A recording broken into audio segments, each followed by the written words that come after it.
They didn't knock, didn't call, didn't even leave a note. I woke up one Wednesday to the peculiar silence of a broken morning routine. No rushing of water from the shower head, no refill for the coffee maker, just a dry cough from the pipes and a faint mechanical click like a dying heartbeat beneath my floors. At first, I thought it was a busted pipe, maybe a construction crew hit a line. But when I checked outside, everything was intact. No warning signs, no leaks, just dry ground and smug birds hopping across my withering grass. It was only when I called the city's utility department that I heard the phrase that lit the first fuse. "Oh, the reroute. That was initiated by your HOA. You'll have to take it up with them." I froze. Reroute? Of my water? I wasn't new to this neighborhood, but I wasn't old money either. Bought my house 3 years ago. I paid cash, no mortgage, no handouts. Just me, my work, and the peace I'd earned after a decade in oil field engineering and a quiet exit into environmental consulting. My home was my retreat. But apparently, peace wasn't allowed here unless it was under HOA supervision. I walked down the street to the HOA office, past the rows of perfectly trimmed yards and color-coordinated mailboxes. The community center was air-conditioned to an unnatural chill. Inside sat Pamela Stratton, president of the HOA, perched behind her desk like a queen behind a castle gate. "Hi, Pamela," I said evenly. "Looks like my water's been cut off. Utility company said it was HOA initiated.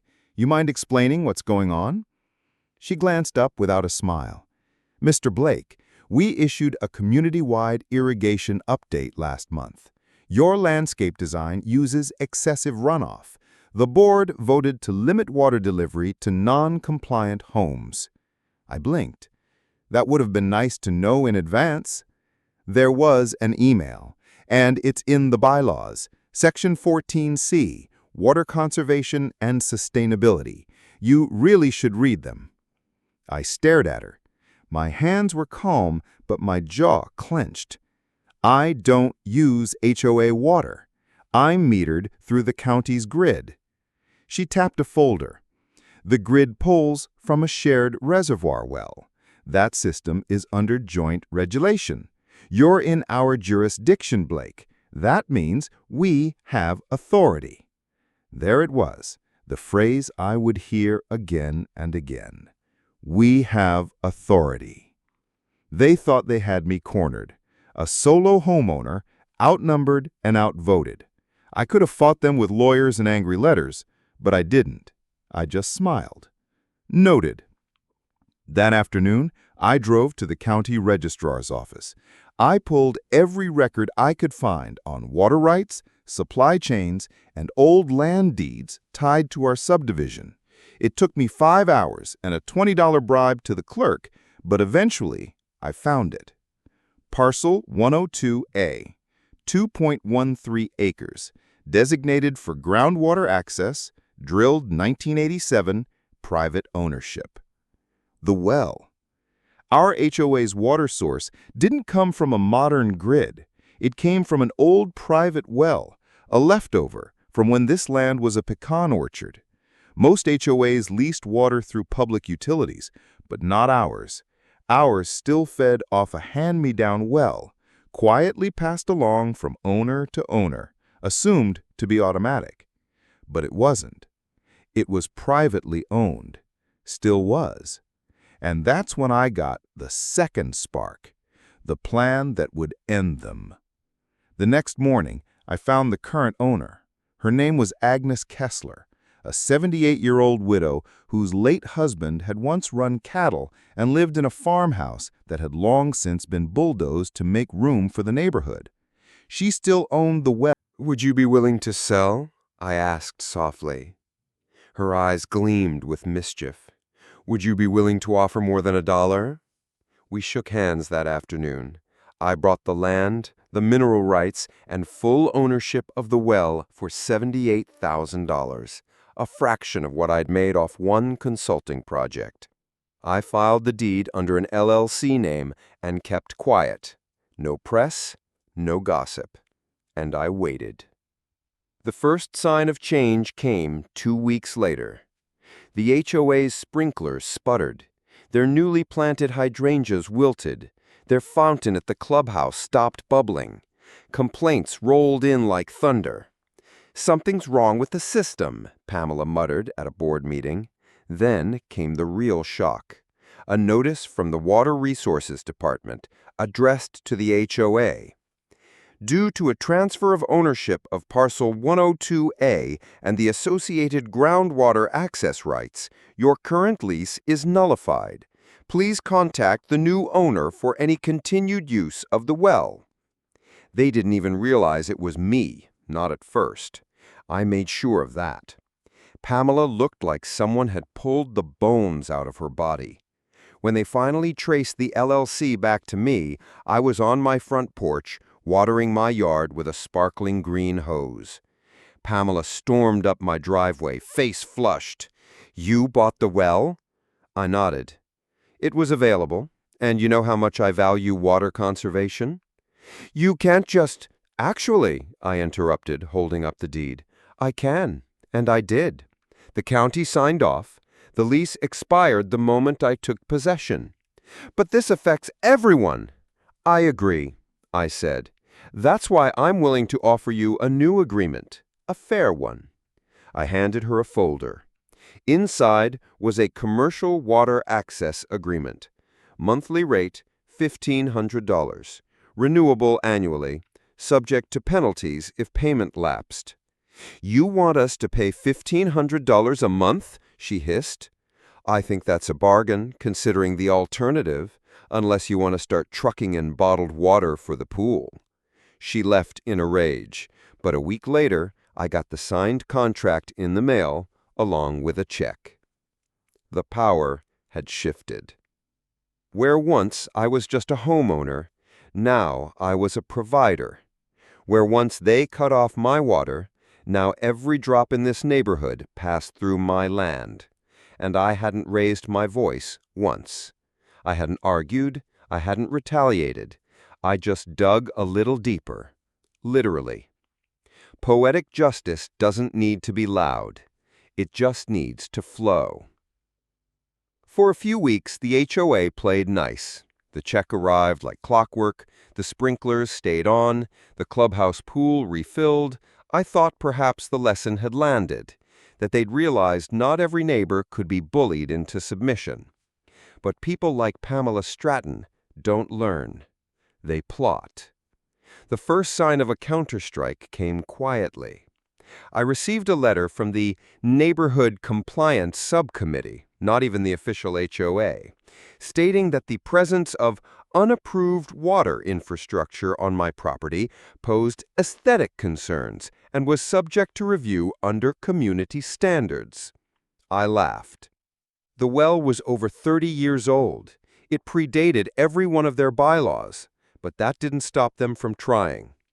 They claimed the fencing was too high, then too low, then not architecturally harmonious with surrounding structures. One by one, I received citations, warnings, fee schedules, all meant to pressure me into either selling back the well or modifying my property in a way that would make it unusable. So I countered the only way that mattered. I turned off the tap. Not entirely. I wasn't cruel. I gave them 72 hours written notice, citing breach of contract due to persistent harassment and targeted code enforcement. I gave them the option to cease all citation activity and return to peace, or lose access immediately. They didn't believe me. Pamela thought it was a bluff, so I cut the water on a Friday.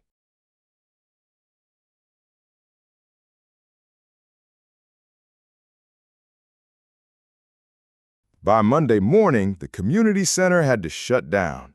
The gym smelled like a locker soaked in vinegar. Toilets wouldn't flush. Sprinkler lines sat bone dry, and the once lush walking trail turned brown and brittle. Residents started noticing, asking questions. Why is the clubhouse closed? Why is my backyard yellow? I thought the HOA said we were water secure." And then, like a perfect storm, Channel 6 News showed up. Some disgruntled resident had tipped off the local station that the HOA was charging outrageous dues while depending on a privately owned well they didn't control. A cameraman stood outside the clubhouse gates while Pamela tried to dodge questions in oversized sunglasses. I watched it all from my living room, sipping coffee brewed from water that ran strong and uninterrupted. They called an emergency board meeting that night. The minutes were posted publicly. I read them with morbid curiosity. Pamela accused me of extortion. The treasurer reminded her they'd signed the contract willingly. A younger board member, Trevor maybe, asked a question none of them wanted to answer. Why didn't we just give him his water back in the first place? That's when the wheels really came off. The residents started showing up, not to protest me, but them. Turns out, people don't like paying $400 in monthly dues while the board picks petty fights and shuts down amenities. I was approached by a few neighbors quietly. "Hey, I don't agree with what they did. I think what you did was smart. You ever thought about running for the board? I'll sign a petition if you want them out." At first, I declined. I didn't want control. I had my land, my peace, my well. But then the HOA made one final, desperate move that forced my hand. They tried to condemn the well.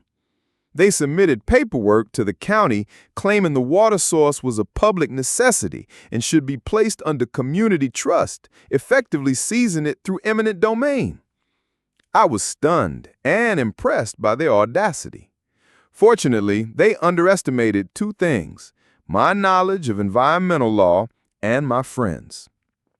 I called Janet, an old colleague from my consulting days who now worked at the State Water Rights Commission. I sent her everything: the deeds, the attempted condemnation, the harassment. She laughed so hard she nearly dropped her phone. She said they were dead in the water, and she would handle this. 3 days later, a formal cease and desist was issued to the HOA. Not only was their claim rejected, but the state began investigating their lease history and misuse of a privately used utility without proper oversight. Turns out those $1 lease renewals hadn't been properly documented for years. Pamela resigned the next day. So did half the board. In their place, a new leadership formed, mostly young tech-savvy parents and retired veterans who wanted less control and more community. And to my surprise, they asked me to join. Not to run things, but to oversee infrastructure and sustainability. I agreed under one condition: all water contracts must be transparent, fair, and renewed annually by public vote. We installed solar-powered timers for irrigation, launched a zero-scaping initiative to reduce water waste, and set up a community garden using runoff catchment. The HOA that once tried to choke me dry was now proud to have me. And Pamela? Where it is, she moved to a condo in Florida, one with strict HOA rules. I wish her luck. Me? I still water my lawn at 6 a.m. sharp, sipping coffee by the porch. I keep the deed to the well in a fireproof box under my bed. And every so often, I get calls from other homeowners in nearby neighborhoods asking if I'd consider consulting for their water rights battles. It's funny, all I ever wanted was a quiet life. They tried to turn off my tap, so I bought the source. And now they don't call to complain anymore. They call to negotiate. That's not petty. That's poetic justice.